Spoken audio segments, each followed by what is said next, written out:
Friends, today, I want to share a new story with you. Hope you enjoy it. The day started like any other, quiet and normal. I was outside fixing the old fence that separated our small house from the big Osborne mansion.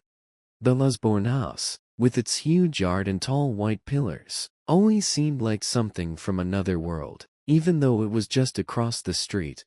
I wiped sweat from my face and tried to ignore how sore my hands were from hammering nails. That's when I saw my mother, Mrs. Grow, rushing out of the house, waving something in the air. She looked both confused and serious. "Christopher, a letter," she called out of breath as she reached me. "It's from some law office, Andrews, Morrison, and Green. You need to read this." I felt a sudden spark of curiosity. A law firm? I wiped my hands on my jeans and took the envelope, my fingers shaking a little. The paper felt thick and important. I carefully opened it, and as I read the letter, the words hit me like a punch. Leila Osborne had died. She had passed away peacefully in her sleep, but that wasn't the biggest surprise. The letter said she had left her whole estate to her for $3 million mansion to me. I stood still, holding the letter. My mind was spinning. Why me? I was just her neighbor, regular guy with no money or fame. She had 3 sons, Jacob, Ethan, and Marcus. It should have gone to them. They were her children. "I don't get it," I whispered. "Why would she leave everything to me?" My mom, always the sensible one, gently placed a hand on my shoulder. "She must have had a reason. Chris, you were kind to her. You visited her. Maybe her sons didn't.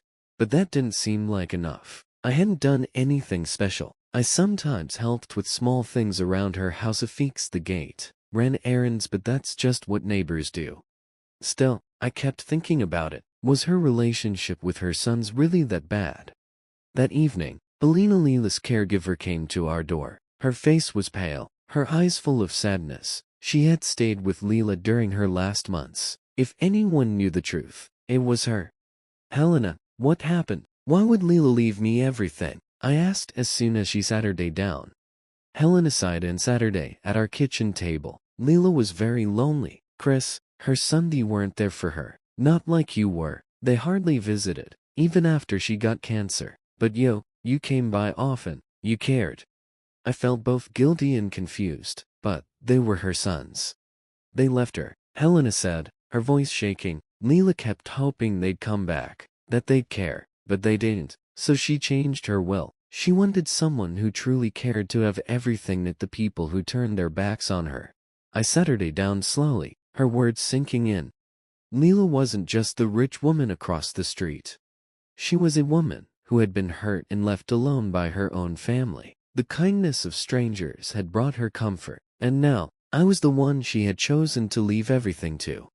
But as I looked out the window at her big house across the street, a dark thought crept in. Her son Jacob, Ethan, and Marcus would find out soon, and when they did, they wouldn't take it well. The news spread faster than I thought it would. In just a few days, the Osborne mansion, once quiet and empty, turned into a place full of shouting and confusion. I was sitting in the kitchen with my mom when the doorbell rang loud and sharp. We looked at each other, and I felt a heavy feeling in my chest as I went to answer it. Standing on the porch were Jacob, Ethan, and Marcus. Their faces showed anger and shock. Their fancy suits were wrinkled like they had rushed here in a hurry. Before I could even say hello, Jacob, the oldest, spoke with anger in his voice. "Is it true?" he snapped. "Did our mother really leave everything to you?" I blinked, not sure what to say. I got a letter. It says the estate is mine, but..." Marcus jumped in, his voice sharp. "You don't belong here. You're not family. You have no right to her house or her money." Ethan, the quietest one, stepped forward. His tone was calmer, but his eyes looked cold. "This has to be a mistake," he said. "We're going to court. No judge would accept this nonsense." I took a deep breath, trying to stay calm. "Look, I get that this is a shock, but she changed her will. I didn't ask for any of this. I didn't even know she was going to do it." Jacob's face got even darker. "So now you think you can just walk into that mansion like you own it while we get nothing?" "I'm not trying to take anything from you," I said, more firmly this time. "I didn't want the estate. I helped your mother when you didn't. The room went silent. My words hung in the air, heavy and tense. Jacob's face turned red, and Marcus stepped closer, fists tight at his sides. My heart beat faster. I could feel their anger growing. "You don't know anything about us," Marcus said through his teeth. "You don't get to say that." Then my mom stepped into the doorway behind me. Her calm voice cut through the tension. "Leela made her choice, boys," she said gently but firmly. "It's in the will. That won't change now." Jacob gave her a cold look. "This isn't over," he said. "We'll see you in court, and when we do, you'll wish you never set foot in that house." They stormed out, slamming the door behind them. The loud bang echoed through the house, leaving a heavy silence behind. I looked at my mom, my chest tight with worry. "They won't let this go," I said quietly, sinking into a chair. "What if they find a way to undo the will? I'm not ready for something like this." My mom sat beside me, placing her hand gently on my arm. "They're angry, Christopher, but the law is on your side. Leela made her choice, and she had good reasons. They left her when she needed them. Now they're facing the consequences." I sighed and rubbed my forehead. "This isn't what I wanted. I don't even know what to do next." "Take it one step at a time," she said calmly. "We'll find a lawyer and make sure everything is handled properly. Just remember Leela trusted you for a reason. She knew how her sons would react. She believed you could handle it." Outside, storm clouds were gathering, just like the tension around us. I had a strong feeling this was only the beginning. The Osborns wouldn't give up easily, and now I knew I couldn't either. A few days passed since the brothers came by, but their threats still echoed in my mind like thunder waiting to strike. I kept telling myself I hadn't done anything wrong. Leela's will was clear, and everything had been done legally. Still, the pressure was building, especially as I stood again in front of the mansion, wondering if I really belonged there. Walking through the front doors, memories came rushing back. Leela's laughter in the garden, our quiet talks, the sadness she'd shared. The house was cool and quiet, except for the soft creaking of old wooden floors. I wandered to her favorite room, the library. Books filled every wall, and in the corner sat her leather armchair, still just how she'd left it. I sat her down and closed my eyes when a soft creak behind me made me freeze. I turned quickly, expecting to see my mom or Helena, but it wasn't either of them. "Did you think we were done?" said a sharp voice. Marcus stood in the doorway, eyes narrowed. Behind him came Jacob and Ethan. They had let themselves in. "What are you doing here?" I asked, my voice a little shaky. "We're not here to fight," Ethan said, holding up his hand. His voice was calmer, but the tension in the room was thick.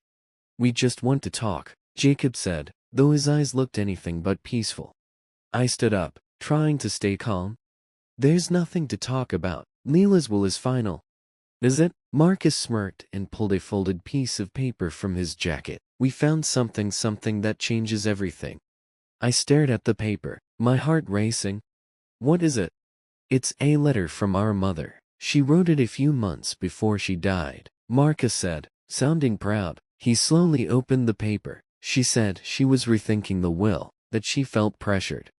"That's not true," I said, my voice rising. "No one forced her. She made her own choices."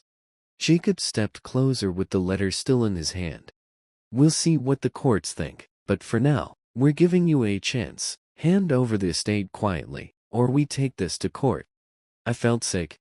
"Leela made her wishes clear," I said. "She left it to me because we what?" Marcus snapped. "Didn't visit enough, didn't call enough. You think that means she had the right to leave us out completely?"